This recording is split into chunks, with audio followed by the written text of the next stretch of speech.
Buenas noches, mi nombre es Jairo Arce y a continuación voy a dar un breve resumen sobre la resolución 0627-2006 para caracterización de contaminantes atmosféricos, trabajo colaborativo. La norma se establece a nivel nacional sobre las emisiones de ruido o ruido ambiental.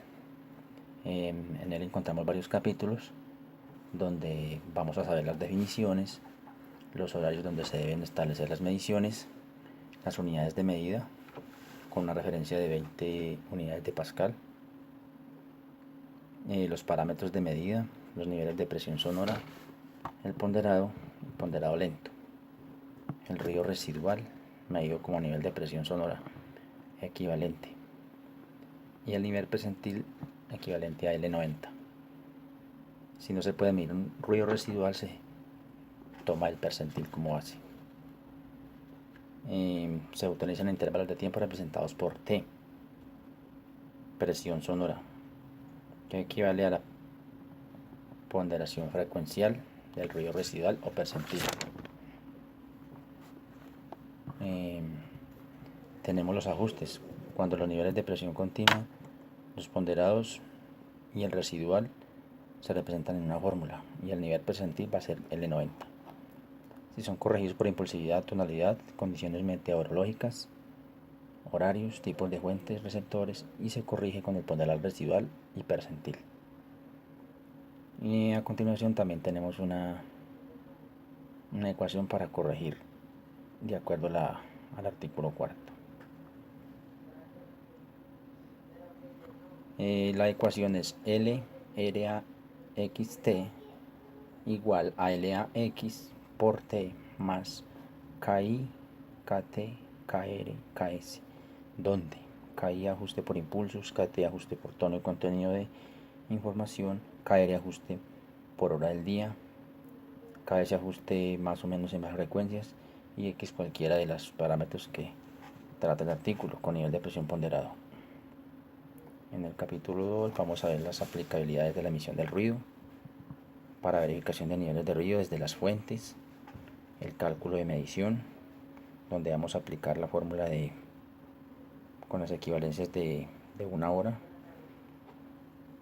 si es ruido normal o si es ruido residual. En el capítulo 3 vamos a ver tenemos una prueba estática para vehículos automotores y motocicletas de acuerdo a la resolución 3500 de 2005. También vamos a ver las unidades expresadas para las mediciones de ruido permitidos. Entonces, si es en hospitales, en el día va a tener una equivalencia de 55 y en la noche de 50.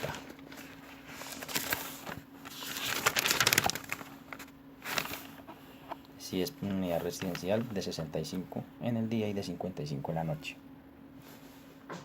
En industrias va a ser 75 en el día y 75 en la noche, si no va a variar. En centros comerciales de 70 en el día y 60 en la noche. Oficinas 65 en el día y 55 en la noche.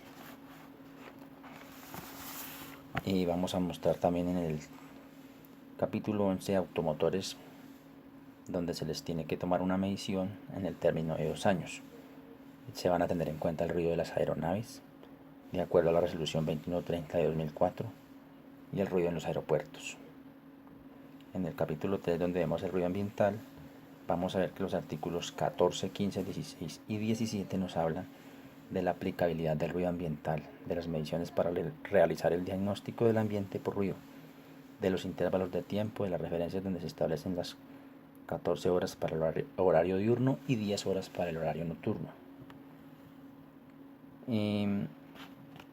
El largo plazo de tiempo de medida, donde se toma por un año, y los estándares máximos permitidos se expresan en decibeles.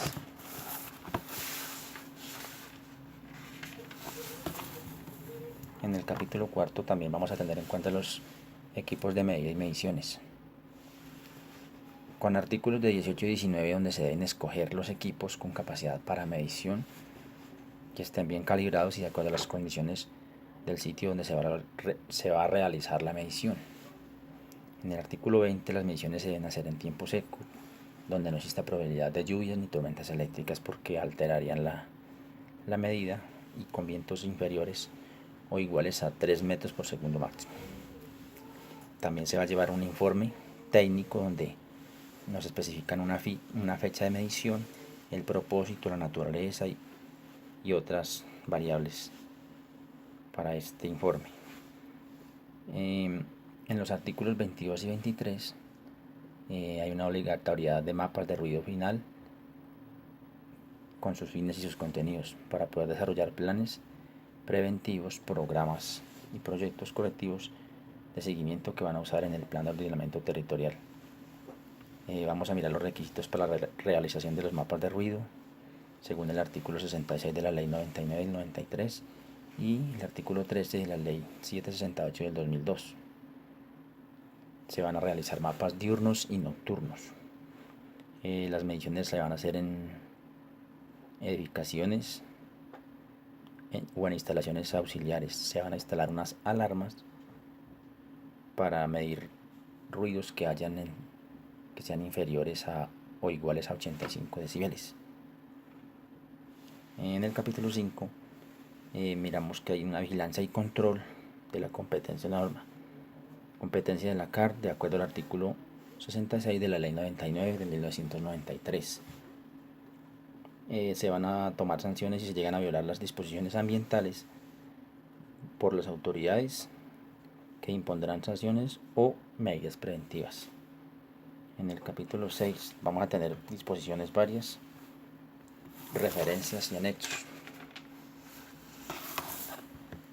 Vamos a tener en cuenta los procedimientos de medición. La presión sonora se expresa en decibeles y se aplica a las emisoras de ruido y a una distancia de 1.5 metros de fachada y 1.20 metros a partir del nivel mínimo donde está ubicada la fuente. Se elige posición, hora y condiciones de mayor sonido. La ubicación del micrófono se ubica a 1.20 de altura o 1.20 por encima si hay antepecho, si es edificio o azotea. Para medir ruidos residuales se coloca el sonómetro y el micrófono protegido por pantalla antiviento. En una trípode de altura definida se mide la velocidad del viento y se realiza una medición cada 15 minutos. Se debe tener en cuenta que la medición del ruido residual no se puede medir con claridad si se toman las mediciones entre 1 y las 5 de la mañana, que son las más apropiadas. Tendremos en cuenta los procedimientos para la medición. La determinación de nivel de presión sonora se mide en decibeles y se pondera considerando la norma ISO de 96. En zonas urbanas se mide instalando un micrófono a una altura de 4 metros a partir del suelo y hacia los costados dependiendo si hay fachadas o barreras. Se realizan las mediciones cada 15 minutos durante 5 veces de acuerdo al artículo 5. Se deben establecer los puntos y los tiempos en la medición, definir la claridad de los objetivos del estudio y realizar una evaluación del área a medir. Se debe determinar el área que se va a medir y se determinar las distancias y los equipos y los sitios de medida y ubicarlos. También se debe establecer la cantidad de horas diurnas y nocturnas para las cuales se efectúa la toma de medida y sus horarios de medición. Establecer 2 días o semanas en el mes en las cuales se va a hacer la medición, el número de meses. Se debe presentar los resultados de acuerdo a la resolución y realizar un mapa de ruido. Muchas gracias. Esto es de acuerdo a la publicación hecha el 12 de abril de 2006. Muchas gracias.